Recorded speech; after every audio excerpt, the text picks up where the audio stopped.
പ്രജിത, വെടിനിർത്തൽ പ്രഖ്യാപനം വന്നു. എന്നിട്ടും പ്രകോപനം ഉണ്ടാക്കിക്കൊണ്ട് പാകിസ്ഥാൻ തുടരുകയാണ്. എന്താണ് ഈ പാകിസ്ഥാൻ പ്രകോപനത്തിന്റെ പിന്നിൽ? ഞാനൊരു ചില കാര്യങ്ങൾ പറയാം. അപ്പൊ അതിൽ നിന്ന് എന്തുകൊണ്ട് പാകിസ്ഥാൻ വീണ്ടും വെടിയുതിർത്ത് കൊണ്ട് പ്രകോപനം ഉണ്ടാക്കിയെന്ന് മനസ്സിലാക്കാൻ പറ്റും. അപ്പോൾ അതിൻ്റെ കഴിഞ്ഞ ദിവസം പാകിസ്ഥാൻ നിരന്തരമായിട്ട് നമുക്ക് നേരെ പ്രകോപനമുണ്ടാക്കി. മിസൈൽസ് അയച്ചു, ഡ്രോൺ അയച്ചു, അങ്ങനെ എല്ലാം ചെയ്തു. പക്ഷെ നമ്മളെ ഇതൊന്നിനെയും നിലം തൊടിയിച്ചിട്ടില്ല എന്നുള്ളതാണ്. ഇത് ഇന്ത്യ പാക് ഈ ഒരു സൈനിക നടപടികൾ നടക്കുന്നതിനിടയിൽ മറ്റൊരു കുറുക്കൻ ഇത് നോക്കിക്കൊണ്ടിരിക്കുന്നുണ്ട്. ആ കുറുക്കൻ എന്ന് പറയുന്നത് ചൈനയാണ്. ചൈനയ്ക്ക് ഈ കഴിഞ്ഞ ദിവസങ്ങളിലൊക്കെ എന്ത് സംഭവിച്ചു എന്ന് നമ്മൾ മനസ്സിലാക്കേണ്ടതുണ്ട്. അതായത് ഇത്രയും പ്രശ്നങ്ങൾ നടക്കുന്നു. ചൈന പാകിസ്ഥാനെതിരെ എന്തെങ്കിലും നടപടി ഉണ്ടായിട്ടുണ്ടെങ്കിൽ ചൈന പ്രതികരിക്കുമെന്ന് പറഞ്ഞിരിക്കുന്നു. അപ്പോൾ എന്താണ് ചൈനയിൽ നടക്കുന്നത് എന്നുകൂടി നമ്മൾ മനസ്സിലാക്കണ്ടേ? ഈ കഴിഞ്ഞ ദിവസങ്ങളിലെല്ലാം തന്നെ ചൈനയുടെ പ്രതിരോധ കമ്പനികളുണ്ടല്ലോ, അതിൻ്റെ ഓഹരികൾ വാങ്ങാൻ വേണ്ടിയിട്ട് ചൈനക്കാർ തിരക്കിക്കൊണ്ടിരിക്കുന്ന ഒരു അവസ്ഥയുണ്ട് ചൈനയിൽ. അടി ഇവിടെയാണ്. അതായത് നമ്മൾ പറയില്ലേ, അപ്പുറത്തെ വീട്ടിൽ ആരാന്റെ അമ്മയ്ക്ക് പ്രാന്ത് പിടിച്ചാൽ കാണാൻ നല്ല ചെയ്ത് എന്ന് പറയുന്നതാണ്. അതെ, അതാണ് ചൈന ചെയ്യുന്നത് എന്നുള്ളതാണ്. അപ്പൊ ഈ കഴിഞ്ഞ ഒരാഴ്ചക്കിടെ മാത്രം ചൈനീസ് വിമാന നിർമ്മാതാക്കളായിട്ടുള്ള എവിക് ചെങ്ഡു എയർക്രാഫ്റ്റിന്റെ ഓഹരി വില മുന്നേറിയത് 40%. അതെ, ഒന്നും രണ്ടും അല്ല, 40%. ഈ കഴിഞ്ഞ ബുധനാഴ്ച 18%, വ്യാഴാഴ്ച 20% കമ്പനിയുടെ ഓഹരികൾ മുന്നേറിയിട്ടുണ്ട്. ഇതേ കമ്പനിയുടെ ഉപസ്ഥാപനമുണ്ട്. ആ ഉപസ്ഥാപനത്തിന്റെ എവിക് എയറോസ്പേസിന്റെ ഓഹരി വില അത് 6% ഉയർന്നു. മറ്റ് പ്രതിരോധ കമ്പനികളുണ്ടല്ലോ, ഒന്നല്ലല്ലോ, വേറെയും ഉണ്ടാവുമല്ലോ. അപ്പൊ അങ്ങനെയുള്ള Chengdu Tianjian Technology, Suncreate Electronics, Chengdu ALD Aviation എന്നിവയുടെ ഓഹരികളും 10% വരെ ഉയർന്നിട്ടുണ്ട്. ഇതിപ്പോ ഓഹരി വിപണി ഉയർന്നിട്ടുള്ള കാര്യമാണ് നമ്മൾ പറഞ്ഞത്. ഇനി ലോകത്തിലെ തന്നെ ഏറ്റവും വലിയ 4ാമത്തെ ആയുധ കയറ്റുമതി രാജ്യമാണ് ചൈന എന്നുള്ളത് നമ്മൾ ഈ അവസരത്തിൽ മറന്നു പോകാനും പാടില്ല. 2020-24 കാലയളവ് എടുത്താൽ മൊത്തം ആയുധ കയറ്റുമതിയുടെ 43% വിഹിതം അമേരിക്കയ്ക്കാണെന്ന് സ്റ്റോക്ക്ഹോം ഇന്റർനാഷണൽ പീസ് റിസർച്ച് ഇൻസ്റ്റിറ്റ്യൂട്ടിന്റെ കണക്കുകൾ പറയുന്നുണ്ട്. രണ്ടാമതുള്ള ഫ്രാൻസിനേക്കാൾ 4 ഇരട്ടിയാണ് അമേരിക്കയുടെ വിഹിതം. റഷ്യയാണ് 3ാം സ്ഥാനത്തുള്ളത്. അപ്പോ ഈ പറയുന്ന ചൈനയ്ക്ക് എന്താണ് ഇതിലുള്ള ഒരു താല്പര്യം എന്നുള്ളതൊക്കെ, അവരുടെ യുദ്ധസാമഗ്രികൾ വിറ്റുപോകും, അത് പാകിസ്ഥാൻ വാങ്ങിച്ചോളും. അതെ. അപ്പോ ആയുധ നിർമ്മാണ വിൽപ്പന രംഗത്ത് അമേരിക്കയും യൂറോപ്പും ഉൾപ്പെടെയുള്ള പടിഞ്ഞാറൻ ശക്തികളുണ്ട്. ആ ചേരികളെ വെല്ലുവിളിക്കുകയാണ് സത്യത്തിൽ ചൈന ചെയ്തുകൊണ്ടിരുന്നത്. കിട്ടുകയും ചെയ്യുന്നു. അതെ, പാകിസ്ഥാൻ കഴിഞ്ഞ 5 വർഷത്തിനിടെ വാങ്ങിയ ആയുധങ്ങളിലും പ്രതിരോധ സാമഗ്രികളിലും 81% നൽകിയത് ആരാണ്? ചൈനയാണ്.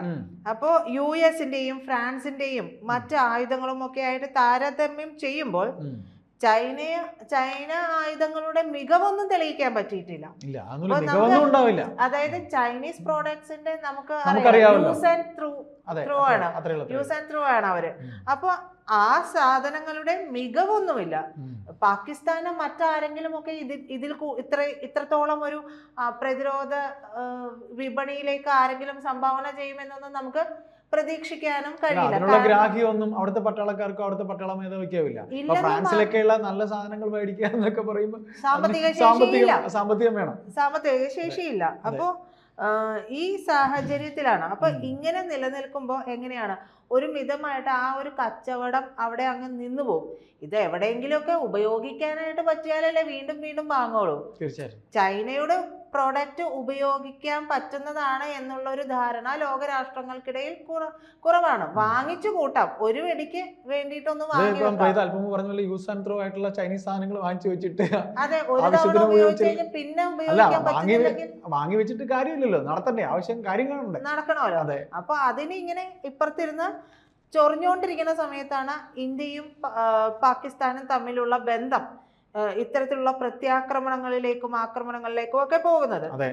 അപ്പോൾ ഈ ഒരു സംഘർഷത്തെ ചൈന പാകിസ്ഥാൻ നൽകിയിട്ടുള്ള പുത്തൻ ടെക്നോളജിയുമായി ബന്ധപ്പെട്ടുള്ള ഉപകരണങ്ങളുണ്ടല്ലോ, അതൊക്കെ പരീക്ഷിക്കാനുള്ള ഒരു സ്ഥലം കൂടിയായിട്ടാണ് കാണുന്നത് ഇതിനെ കണ്ടത്. അതെ, നമ്മൾ പറയൂലേ ഗിനിപ്പന്നി എന്ന് പറയൂലേ, അങ്ങനെ ചൈനയുടെ ഗിനിപ്പന്നിയാണ് പാകിസ്ഥാൻ എന്ന് പറയേണ്ടി വരും. അതായത് അവരുണ്ടാക്കിയ പുതിയ ആയുധങ്ങൾ അത് പാകിസ്ഥാന് നൽകിയിട്ടുണ്ട്. അപ്പൊ പാകിസ്ഥാൻ ഇത് കിട്ടുമ്പോ എന്താണ്, ഹോയ് ഹോയ് വിളിക്കും, നമുക്ക് ആയുധങ്ങളുണ്ടല്ലോ എന്ന് പറഞ്ഞ് ഹോയ് വിളിക്കും.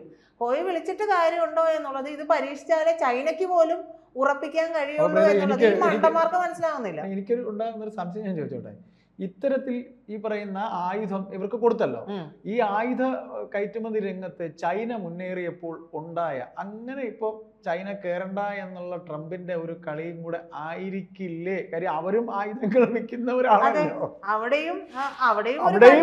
അവിടെയും ഒരു ചരട് എന്തായാലും ട്രംപിന് അതും കൂടെ ഇല്ലാതിരിക്കില്ല, ഉറപ്പ്. കാര്യം ചൈനക്കിട്ടൊരു കൊട്ട്, അങ്ങനെ ഇപ്പൊ ചൈന ചൈനക്കിട്ടൊരു കൊട്ട് മാത്രമല്ല, ഈ പറയുന്ന ട്രംപ് ഒരു ബിസിനസ്സുകാരനാണല്ലോ, തീർച്ചയായിട്ടും അതും കൂടെ മനസ്സിൽ കണ്ടുകൊണ്ടാണ് ഈ ഗെയിം കളിച്ചെന്നുള്ളത് തീർത്തും വ്യക്തം.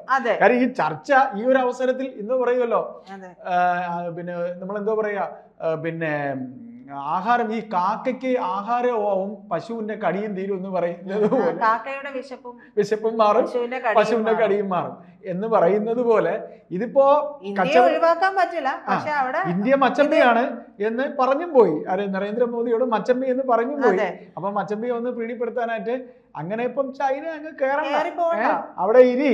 അതെ, അവരാണല്ലോ ലോക പോലീസായിട്ട് നിൽക്കുന്നത് അമേരിക്കയാണല്ലോ. അങ്ങനെ ഇപ്പൊ നിന്റെ പറട്ട സാധനങ്ങൾ വിറ്റ് നീ പൈസ ഉണ്ടാക്കും. അതെ, അപ്പോ ഈ പറയുന്ന സൈനിക ശക്തിയിൽ അവർ ഉണ്ടെങ്കിലും, വലിയ സൈനിക ശക്തി ആണെങ്കിലും ചൈനയ്ക്ക് ഈ അടുത്ത കാലത്ത് ഒന്നും തന്നെ ഒരു യുദ്ധമോ ആക്രമണങ്ങളോ അത്തരത്തിലുള്ള ഒരു കാര്യങ്ങളോ ഒന്നും തന്നെ നേരിടേണ്ടി വന്നിട്ടില്ല.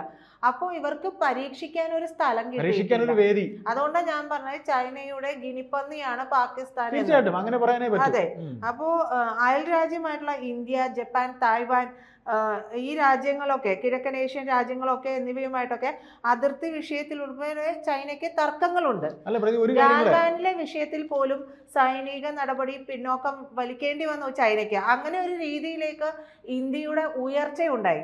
അപ്പോൾ ഇന്ത്യ പറയുന്നത് ചൈനയ്ക്ക് അംഗീകരിക്കേണ്ടി വരുന്ന ഒരു സ്റ്റാറ്റസ് കൂടി ഇതിനകം ഉണ്ടായിട്ടുണ്ട്. അപ്പോൾ ചൈനയ്ക്ക് ഗാൽവാൻ അവിടെ ഒരു സൈനിക നീക്കം നടത്തണമെന്നുണ്ടെങ്കിലും ഇപ്പോൾ അതിന് സാധിക്കാത്ത ഒരു അവസ്ഥയുണ്ട്. അപ്പോൾ അതിൻ്റെ ചൊറിച്ചിലും ചൈനയ്ക്കുണ്ട്, ഇന്ത്യക്ക് നേരെ ചൈനയ്ക്കുണ്ട്. അപ്പോൾ ഈ പറഞ്ഞതിൻ്റെ ആകെ തുക എന്ന് പറയുന്നത് പാകിസ്ഥാൻ വെടിനിർത്തൽ പ്രഖ്യാപിച്ചതിന് ശേഷവും പാകിസ്ഥാൻ വീണ്ടും ആക്രമണം ഇന്ത്യക്കെതിരെ തൊടുത്തുവിട്ടിട്ടുണ്ടെങ്കിൽ അതിന് പിന്നിൽ കളിച്ചിരിക്കുന്ന കുറുക്കൻ ബുദ്ധി ചൈനയുടേത് തന്നെയാണ്. അല്ല, ഒരു കാര്യം കൂടി ഇതിനകത്ത് എനിക്ക് ചോദിക്കാനുണ്ട്. കാര്യം ഇന്ത്യയും പാകിസ്ഥാനും ചൈനയുടെ അയൽക്കാരാണ്. ഇങ്ങനെ ഈ അയൽക്കാരെ തമ്മിൽ അടുപ്പിക്കുന്നതില് ചൈനയ്ക്കകത്തും അങ്ങനെ ഒരു ചർച്ച, അതിന്റെ ആവശ്യമുണ്ടോ എന്ന് ചൈനയ്ക്കകത്തും അങ്ങനെ ചൈനയുടെ ആഭ്യന്തര അങ്ങനെ ഒരു ചർച്ച അങ്ങനെ ഉണ്ടായാലും ചൈന പോലെ കമ്മ്യൂണിസ്റ്റ് രാഷ്ട്രത്തിൽ അതൊക്കെ നിൽക്കുമോ? ഷീ ജിൻപിങ് അതിനൊക്കെ എന്താ പറയാ, അങ്ങനെ ഒരു ചർച്ചയ്ക്ക് തന്നെ ഇട കൊടുക്കുമോ? ചൈനയുടെ ഒരു രീതി നമ്മുടെ പോലെ ജനാധിപത്യപരമായിട്ടുള്ളതല്ല. ഇവിടെ കിടന്ന് ജനാധിപത്യം എന്ന് പറഞ്ഞാൽ അഴിഞ്ഞാടുന്ന കണക്കൊന്നും അവിടെയൊന്നും അത് നടക്കില്ല. അപ്പോൾ ഇവിടത്തെ ആളുകളെയൊക്കെ ശരിക്കും കൊണ്ടുപോയി അത്തരത്തിലുള്ള കാണിക്കേണ്ടത് കൊറിയയിലും മറ്റേ ഉന്നിൻ്റെ അടുത്തും പിങ്ങിൻ്റെ അടുത്തും ഒക്കെയാണ് കൊണ്ടുപോയി ഇട്ട് കൊടുക്കുന്നത്. അപ്പോൾ അവർക്ക് മനസ്സിലാവും സ്വാതന്ത്ര്യം എന്താണ് എന്നുള്ളതും മനസ്സിലാവും. അപ്പോൾ എന്തായാലും യുദ്ധവിമാനങ്ങളും മിസൈലും റഡാറും വ്യോമ പ്രതിരോധ സംവിധാനങ്ങളും ഒക്കെയും ചൈന പാകിസ്ഥാന് നൽകിയിട്ടുണ്ട്. അപ്പോൾ ഇവർക്ക് ഇതൊക്കെ പരീക്ഷിക്കാനും വീണ്ടും പാകിസ്ഥാന് ഇതുപോലെ തന്നെ കൊടുക്കാനുമുള്ള ഒരു സാഹചര്യം ഉണ്ടാവണം. എന്നാലേ കടം നൽകിയാലും പാകിസ്ഥാനെ പിടിച്ചടക്കുന്നതിലൂടെ അവർക്ക് മറ്റു ചില താല്പര്യങ്ങൾ കൂടിയും ഉണ്ടാകും. അപ്പോൾ ആ എല്ലാ കാര്യങ്ങളും വിജയിക്കണമെന്നുണ്ടെങ്കിൽ ഇപ്പോഴുണ്ടായിട്ടുള്ള ഈ സംഘർഷം നിലനിൽക്കേണ്ടത് ചൈനയുടെ ആവശ്യമാണ്.